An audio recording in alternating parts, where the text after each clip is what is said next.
a read, grab, good, with the squeeze. So always step with that right foot. Good. Good. Here you go.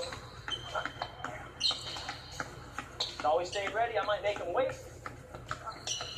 And then if he has the poise of mind, to be able to wait that long and still react, that's going to really translate into a great first step when the moment's right.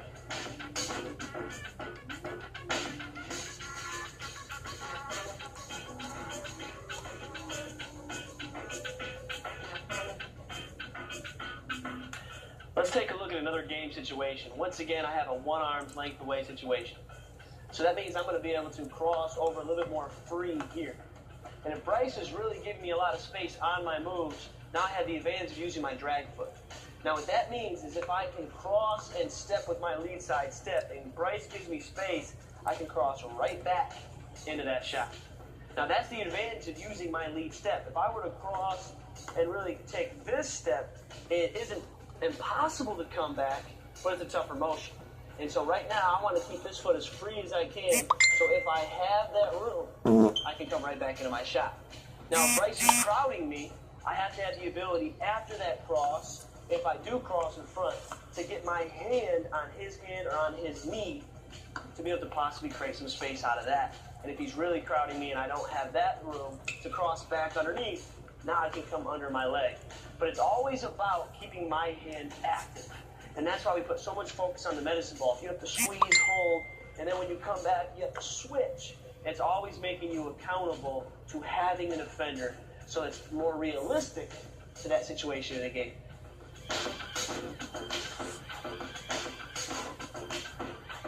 Now we're going to cross over right into our drag foot.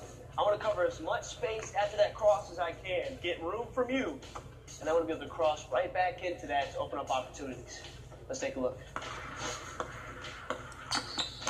Always coming underneath my ball. In the before, in the after. Hard steps, hard cross.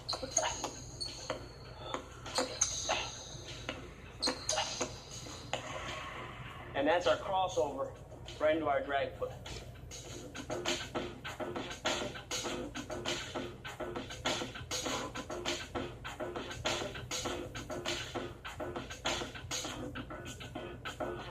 We've looked at our drag foot going right. Now we're working our under dribble going left. So every single time I cross, now it would be my left foot stepping, gaining some space from you. That might be my contact. And then when I bring it back through, I gotta be able to make that switch. Let's take a look.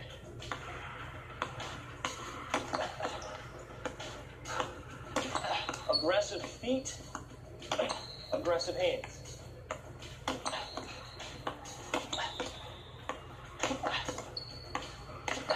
Get some space. Picture that defender. And now obviously you'd be in a situation to take that shot at the end.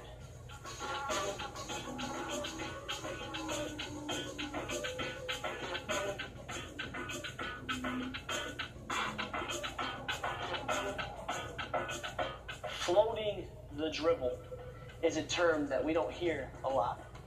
And really, that's one of the missing links of game handle, is that a lot of players can dribble fast, but it's always just a constant, monotonous dribble. And we really just want to make sure that we understand that we can mix up the pace, and we don't always have to push that ball right down, especially if you think of moves in game like timing. If I were to hit a defender, right now that defender is the medicine ball, I don't want to just rush right to my move. Sometimes I have to wait till the defender gets away from me before I even have space to bring it back. And so floating the dribble is necessary to have a great effective move instead of just taking extra dribbles in there. And so this med ball snatch with our under dribble is going to force us to float the ball and wait. And so when I cross and I step and I pick that ball up, I have to have the ability to float this dribble out and before I bring it back through and switch. And so that switch, that exchange, that grab is going to force us into game timing with that float. Let's take a look.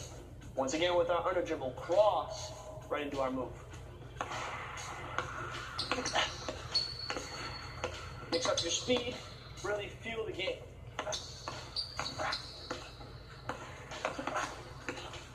Bringing yourself low at that level.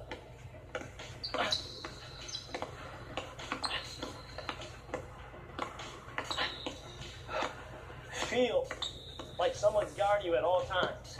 That's what that med ball simulates. Really gonna overwork your hands, making sure your hips are down on your moves. That's your under dribble, making sure you float just a little bit before you make the move.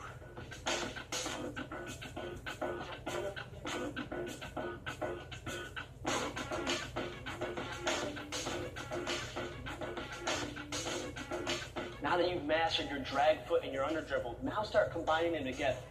See, if you can start really mixing things up, but you never lose your footwork, now you got everything. So what you got to realize, most of the time, moves, feet are always the same. The hands are the only things that ever change.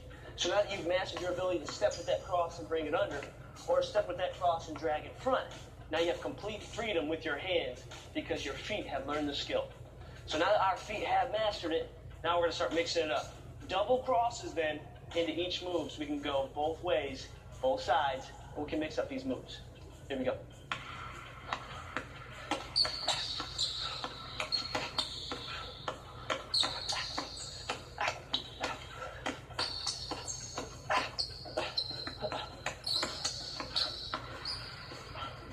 That's mixing up your drag foot and your cross. Now, I know a lot of times we say keep your eyes up all the time. Now, I want to challenge that rule here and there. So I have no problem with eyes being up, and I have no problem with eyes being down at times. If I'm really focusing on feet and hands right now, those are the skills I want to master. Once I drop that ball off, obviously now my feet, my hands have learned the skill. Then we focus on our eyes being up. So let's take a look at all of our moves now without the medicine ball, with no eyes down, eyes seeing the floor.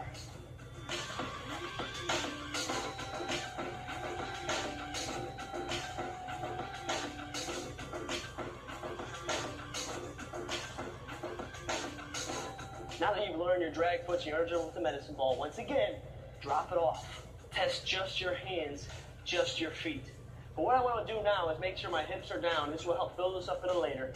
Just now that all we have is a ball, I want to at least make you hit the floor. So every time you hit a move, I want to make sure my hand gets to the floor. So once again, I'm just going to mix things up. Testing both sides, always hitting the floor each and every move. Let's take a look.